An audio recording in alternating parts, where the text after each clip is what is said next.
And that right there was very nearly the end of Doctor Who.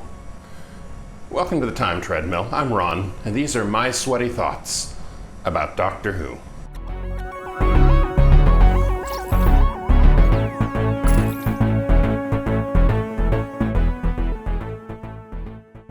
Of Revelation of the Daleks aired, the BBC had decided to suspend all production on the show. Initially, the last line of this episode, with the Doctor saying, "I know, I'll take you to Blackpool," was supposed to lead directly into the first story of the next season, a story called The Nightmare Fair, which would have marked the return of the celestial toy maker of all characters. Ultimately, Nightmare Fair was actually novelized and then later adapted into a Big Finish audio story. But as far as a broadcast story, it never, ever happened. And the entire following season was scrapped. And for a good long while, it seemed like Doctor Who itself was finished.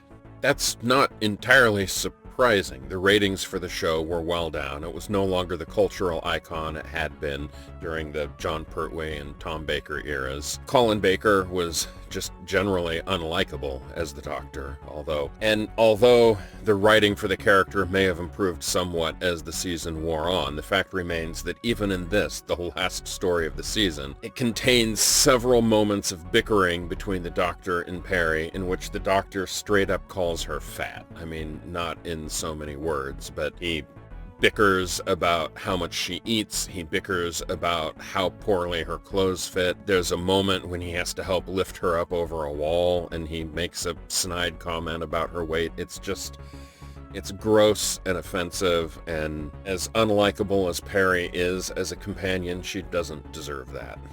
And so, right before this aired, the editors of the show decided to cut a freeze frame at the final moments of the episode and not reveal where the Doctor intended to go next, and leave it as a sort of open-ended cliffhanger for if and when the show would ever be revived. But the feeling at the time was that it just wouldn't be.